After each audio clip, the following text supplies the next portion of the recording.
Good morning, everyone, and happy Saturday. Doing the stream a little bit early today because of the fact that really the rain is happening right now. I didn't want to wait until after the show was over.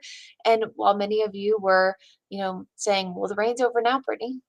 So I'm not going to listen because we got more to track and talk about. So right now we have some moderate to light rain across most of the area. You can see that from Louisville there in Anson County, some rain up toward Beach Mountain and Dallas and Concord this morning. We are going to see more rain from pretty much now through the middle part of the morning, and then eventually things will taper off by the second half of the day. However, there is a small chance of a few storms popping off by the afternoon and eventually the evening time frame. So we're going to talk about that here in just a second. So what's happening right now? Well, of course, here's a wide view here, satellite. You can see some of those light to moderate showers right now moving through parts of Union County toward Anson County. You can see that as we zoom in here. Areas east of Monroe over toward Waysboro. We have Ellerbe, Rockingham there in Richmond County, moving up toward places like New Salem, toward Cabarrus County. We just had some downpours moving through parts here of the Charlotte metro area. As we take a view here up to the north and west, we do have some showers as well moving through parts of Lincoln County as those kind of trek a little bit further north as well. A lot of this activity is pushing from the south and west up to the north and east. If the graphics want to progress there, we'll see that, of course, here in just a second. Da, da, da, da. There we go. So, of course, up toward Lincoln County, you can see that moving through Gaston County now, moving really over Cherville right now toward Lincolnton, Louisville here very shortly, and then eventually toward northern parts there of northern Mecklenburg County as well. So Huntersville, Mooresville, up toward places near Cornelius, you'll be seeing that here very shortly as well. Sheriff's Ford, Mooresville there in Iredell County, you'll see that very shortly too. So here's kind of the situation. We have the chance for a few isolated strong storms later on today, but everything is going to be dependent on where a warm front sets up, because that's going to be kind of the dividing line between where we see that potential for strong to severe storms. There's a cold front situated from Panama City up toward Charleston that is providing that severe storm risk right now. And eventually that front lifts northward as a warm front. And that's going to be, again, the dividing line between our potential later on today. And you'll see this here. We get wedged in Charlotte on the cooler side of this system. You've probably heard the wedge. You've probably heard cold air damming. It's what happens when cold air gets trapped on the eastern side of the Appalachian Mountains. And that's what causes those cloudy, dreary, drizzly days. We're going to see one of those days too here. Oftentimes, this can sometimes result in the 40s and 50s in Charlotte, and then you can go, 2 hours east and be in the mid to upper 70s. So that's where we get trapped in the cooler air. We have stable air mass, and so we are going to see a lesser risk here locally of seeing some of those strong storms versus areas to the south and southeast that if they're on the warmer side of this warm front, we'll see that potential of severe storms. So locally, if you're in the Charlotte metro, I actually think our biggest risk here is going to be that isolated risk for flooding. The flooding potential has lowered. Our rainfall totals are not expected to be as high. So I would watch for ponding on the roadways. If you're in a floodplain, a flood prone area, you have a backyard,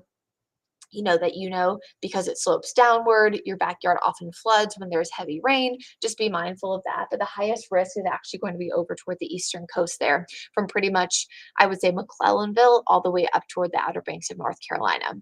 So here's the wider view of Futurecast. Here we are at 8 o'clock. As we get closer to 9, 10, 11, a lot of this heavier rain is pushing off toward the east. But you'll eventually start to notice a little bit of a wind direction shift for some of those showers and storms here over toward places like Cheraw, Rockingham, even Southern Pines. So here's 11. But notice what happens as we get closer to, let's say, 12, 1 o'clock. This seems not, there it goes. See how there's that little bit of a wind direction shift? I don't know why I had to zoom in so you could see my big old forehead. See how there's that wind direction shift here? So that's the front right there.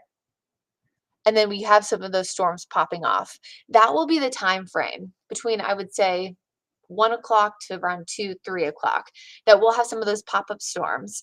If there's enough daytime heating with temperatures in the 70s, that would be the time frame that we could see some of those storms becoming strong to severe. Because with the warm front, that would be our trigger. We talk a lot about what causes severe weather. Well, oftentimes you need instability. So sunshine, daytime heating. You need the trigger. Okay, so a cold front, a storm system. And then you need all that thunderstorm fuel. Well, we need that trigger And then if we can get the instability and the warmth with temperatures in the 70s, that will help, of course, those storms become strong to severe. Then eventually we see the cold front actually pass in later on this tonight and into the evening. You can see those right around 8 o'clock. That will cause a few pop-up storms or showers and storms to develop. But again, for the Charlotte Metro, because we're going to be wedged in along that system, we're not going to see that risk here locally, really, of some of those storms becoming strong. Then tomorrow morning, we're actually going to see a few flurries, some snow potential up in the mountains with some of that colder air building in and enough moisture left over before we're completely dry by Sunday afternoon and into the evening. So let's talk thunderstorm fuel just so you guys can kind of see where we're thinking here. Same place, same time frame, 1, 2, 3 o'clock in that same area. That's where it looks like the warm front is going to set up. See if it will progress. Ba-ba-da-da. Okay, so flooding. Oh, here we go. Severe weather risk today. Again, it's been trimmed back. So mostly areas south and southeast of Charlotte. 2 days ago, that was medium risk for all areas all the way up to the Queen City. It got trimmed back yesterday to be southeast of Charlotte. And now that low risk encompasses Charlotte all the way down for the southeastern communities. And now it's just that small sliver under a medium risk. Typically, it's just that medium risk that we are mostly honed in on. So we'll watch the entire area, but it's that orange area that we're watching closely. So flooding, biggest potential for everybody, and especially that spot shaded in orange, gusty winds, quick spin up to small possibility, small hail, but it's mostly gusty winds and of course that risk for some isolated flooding. So I'll be in the studio keeping a close eye on this, especially throughout the rest of today. So where is this system expected to set up? Just kind of another thing that we want to talk about. Let's tie it all together. So here's where the warm front is now. If I showed you a wide view of satellite, oh, actually, I did show you a wide view of satellite. My brain's not working today. So you saw where those storms were expanding from Panama City all the way up toward Charleston. So that's where the front is now. Watch what happens as we go into time. You can actually see how the temperatures start to warm up as the warm front begins to lift northward. There it goes. Okay, so notice by 1 o'clock, see how we're wedged in still in Charlotte at 52, 57 in Lancaster, Wadesboro. So yes, warmer there in the upper 50s, but see how Cheraw and Rockingham are in the 70s. So that's kind of the dividing line. So that's where the warm front sets up. A nudge to the north and northwest. If let's say Lancaster, Wadesboro, Monroe could get into that warm front sector, those areas would be at a higher risk. So that's what kind of we'll be watching later on today. Again, even more to the north and west, Charlotte would be in the same thread. But right now, it does look like the wedge is going to be strong enough to keep all of that mess away. But for those places in Richmond County, Chesterfield County, even southeastern Anson County, it has looked strong enough, the warm front, that it's going to make it into those areas. So those are the spots, again, especially we'll be watching. All of this lines up with the thunderstorm fuel. All of this lines up with the National Weather Service's medium risk of seeing some of those strong to severe storms. But it's not the only reason why I showed you the temperature map. Look what happens as we go into time tomorrow. So tonight we get into the 40s once the system passes by. Yes, it'll be chillier. Okay. So tomorrow, okay, a cooler day, upper 50s, lower 60s. It'll be breezy once the front passes by. So sunshine, breezier, 60 degrees. Okay, pretty typical, early March day. But as we go into time, we go into Monday morning, temperatures are going to plummet into the low to mid 30s.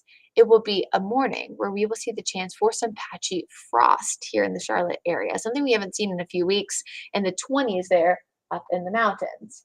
So for folks that maybe have started to plant or thought about planting, it's just a good reminder that we always say wait until after tax day. I've also heard Easter.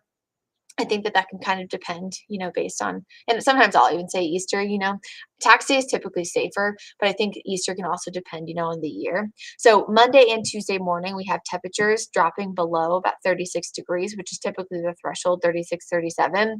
So if you have plants that you've already planted, cover them up, bring them inside if you can, and just remember that we do get frosts and freezes well into April, and the latest have been even into May. So because we've been so warm so far this winter and into the early half so far of March, our minds, I feel like, can play tricks on us that we forget that it can be cold into March. And as someone who grew up in Atlanta, where we have very similar weather and whose birthday is in March, I will tell you that it's cold.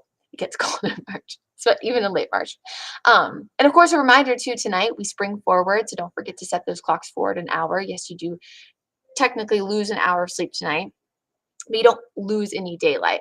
Our sunrises and sunsets tomorrow will just be an hour later. So this is typically a time of year that people get really excited about because they like the later sunrises and sunsets.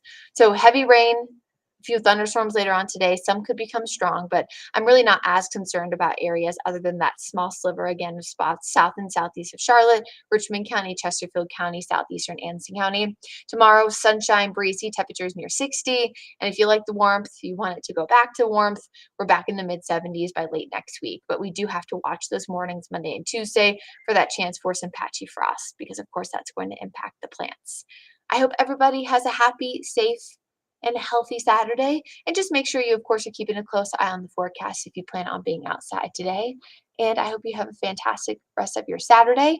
If you are going to be watching WCNC Charlotte, I'll see you coming up at 8:30 till 10. And then if you're not able to catch our morning newscast, I'll see you back on WCNC Charlotte tonight at 6 and 11.